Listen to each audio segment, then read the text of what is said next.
Qui est le Saint-Esprit de Dieu? Aujourd'hui, la prophétie.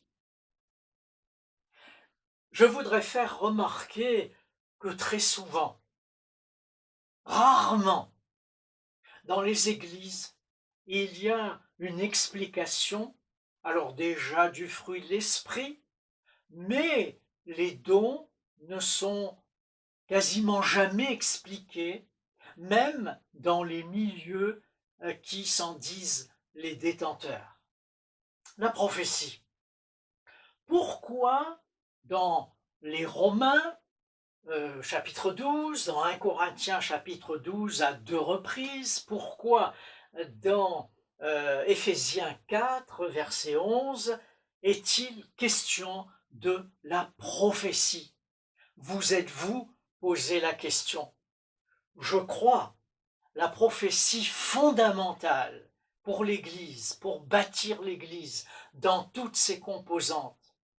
Et il faut bien remarquer que pendant presque 18 siècles, l'Église a fait le deuil de la voix prophétique. Alors maintenant, commençons par la signification du don. La prophétie, c'est le mot prophétia. Il signifie enseigner, il signifie consoler, il signifie aussi réfuter, réprouver, briser. Donc, la prophétie n'est pas seulement un discours qui enseigne ou qui console.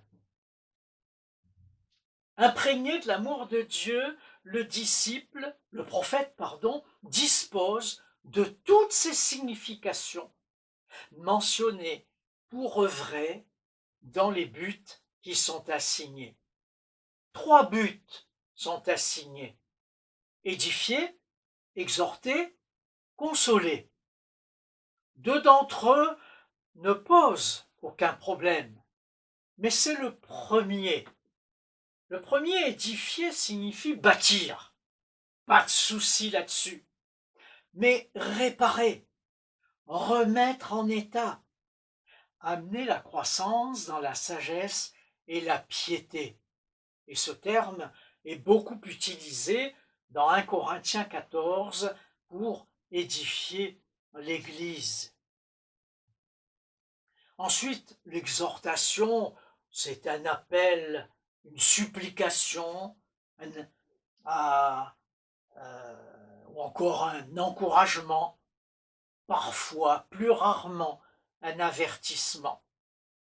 Consoler, le dernier terme, est un discours qui calme, persuade, stimule, élève, honore, console. Tout est centré sur Dieu et sur Jésus en particulier. Je vous rappelle ce verset d'Apocalypse 19, le témoignage de Jésus est l'esprit même de la prophétie. Tout est en accord avec l'Écriture et les valeurs véhiculées sont celles du royaume de Dieu. Celui qui donne la prophétie maintenant, d'abord ce n'est pas lui qui a choisi maintenant je vais exercer le don de prophétie. C'est vraiment une qualification, la parole est claire à ce sujet, une qualification qui vient du Saint-Esprit et qui est donnée pour l'utilité commune et pas pour son usage personnel. C'est la capacité d'annoncer des paroles venant de Dieu dans un langage clair.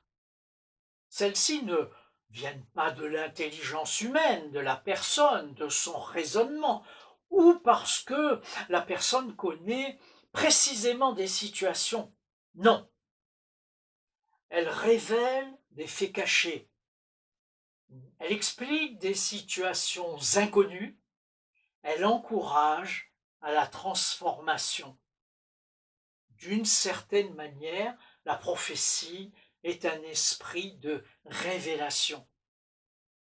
les paroles ou images données et qui peuvent accompagner la prophétie sont destinées à être verbalement transmises, toujours dirigées vers Jésus. Toute authentique prophétie déclenche toujours des réactions. Et le plus souvent, des réactions positives. Nous avons, écrit Paul aux Corinthiens, reçu l'Esprit de Dieu, afin que nous connaissions les choses que Dieu nous a données par sa grâce. Le croyant qui prophétise est une femme ou un homme sensible, qui sont dans l'écoute, leur pensée est constamment renouvelée, purifiée par le Saint-Esprit. Et afin d'éviter les déceptions, les frustrations, ils sont centrés sur Dieu. Pourquoi est-ce que je parle de déception ou de frustration? Parce qu'ils délivrent une parole, cette parole est donnée en dépôt à une personne qui peut tout à fait y souscrire, l'accepter et au fil du temps être bénie et transformée, ou la personne peut tout à fait laisser de côté ses paroles. Et cela peut amener parfois, comme je l'ai dit, déception ou frustration. Celui qui donne ce don, son intelligence est mise à contribution lors de la libération de la parole.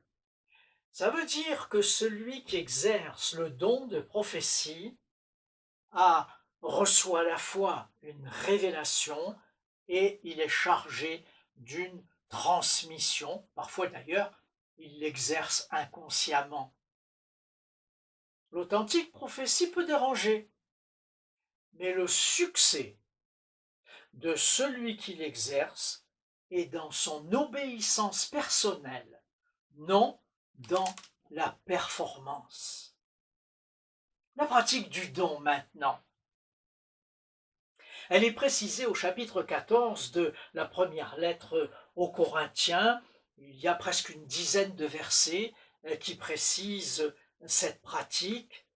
Et il y a une remarque importante, c'est que la prophétie intelligible, donc qui est donnée dans la langue vernaculaire, est supérieure au parler en langue ou à la glossolalie qui est incomprise, à moins qu'elle ne soit le don destiné à être interprété. La glossolalie, le parler en langue, ne contribue pas à faire naître la foi, mais il contribue à questionner. Souvent, cela peut surprendre, mais en même temps, cela met en présence de Dieu. La prophétie, au contraire, peut susciter la foi, parce qu'elle devient une interpellation de l'âme qui peut reconnaître sa culpabilité ou sa faiblesse. Je voudrais aussi insister sur les propos suivants. La prophétie n'est pas un interrogatoire. La prophétie n'est pas une accusation violente. Elle est souvent un appel à écouter Dieu.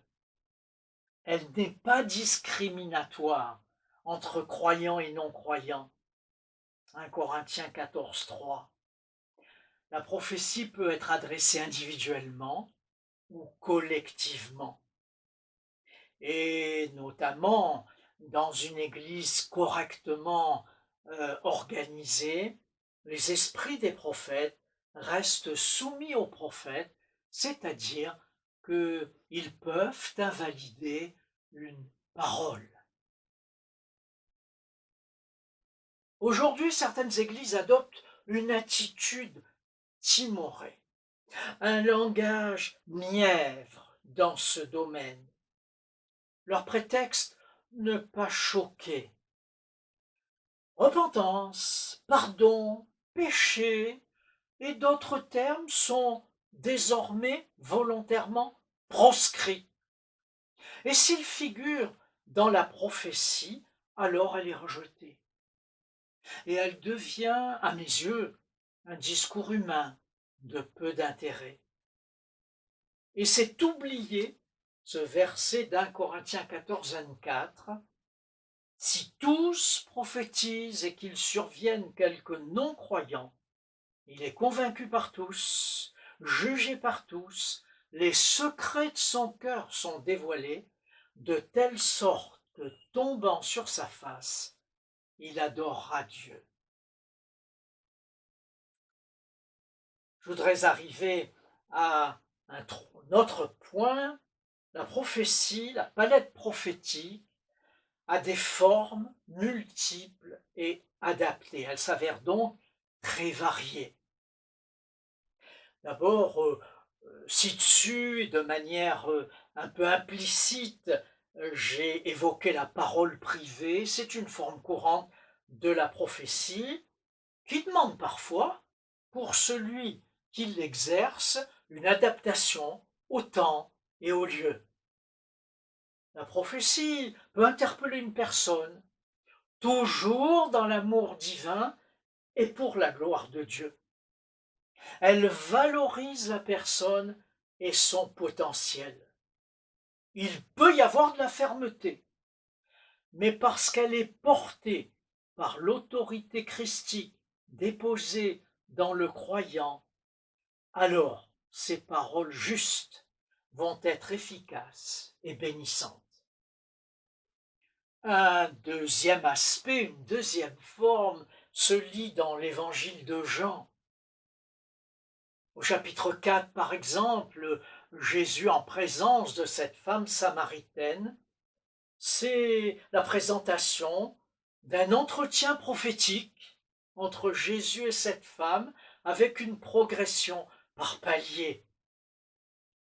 On peut, avec Acte 10 et la visitation de Pierre chez Corneille, en prenant depuis le début, depuis la vision de Pierre, là encore, on a un entretien prophétique qui se déroule chez Corneille. Troisième volet, le prophétique peut diriger l'avenir. Il peut présenter une stratégie pour avancer. Je vais donner des exemples, mais je veux dire qu'il y a souvent, dans l'esprit de certains croyants, la prophétie va annoncer le futur. Ça va être une prédiction. Non, non. Revenez aux définitions de la prophétie. Par exemple, l'appel du Macédonien en Acte 9, Paul reçoit une direction. En Acte 20, ce sont des liens futurs dont Paul est averti. C'est une prédiction, là oui. Et puis l'étape finale du témoignage de Paul à Rome. Nous avons aussi cet entretien de Jésus avec Pierre, où Jésus dit « Simon, Simon, Satan vous a réclamé pour vous cribler comme le froment. Mais j'ai prié afin que ta foi ne défaille point, et toi, quand tu seras affermi, affermis tes frères. » Donc ici, la prophétie de Jésus, parce que ces paroles sont des paroles prophétiques, elle est à la fois une affirmation et en même temps une prédiction pour le futur. Quatrième forme possible, Apocalypse 2 et 3, nous y voyons, nous y lisons des lettres ou des proclamations adressées à différentes communautés, ces lettres de l'Apocalypse. Et en fait, il y a à la fois une reconnaissance dans ces lettres, une reconnaissance des qualités de ces églises, et en même temps un encouragement sous forme d'avertissement pour redresser ce qui ne fonctionne pas. Et j'ajoute qu'une prédication peut à un moment donné contenir une parole prophétique. Quelque chose que l'on oublie, dont on n'a pas conscience. De Jésus, Luc 24, il est écrit qu'il était un prophète puissant en œuvre et en parole. Lorsque Jésus multiplie les pains, la foule voit en lui un prophète. Donc je crois que des réalisations chrétiennes, concrètes, les orphelinats, des aides à l'alimentation, des aides aux démunis ou autres, peuvent jouer le rôle de témoins prophétiques. Et enfin, je vais terminer, lorsque nous sommes dans l'intercession, et je vous renvoie à Romains 8, l'intercession pour l'Église, l'intercession pour les croyants. À ce moment-là, notre prière peut être inspirée d'une manière tellement juste qu'elle devient une prière prophétique.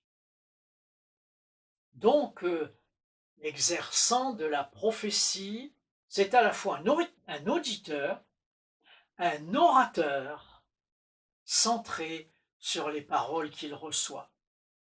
Alors, celui qui exerce ce don, parfois, peut recevoir des visions, des songes, des rêves, des images fixes ou animées.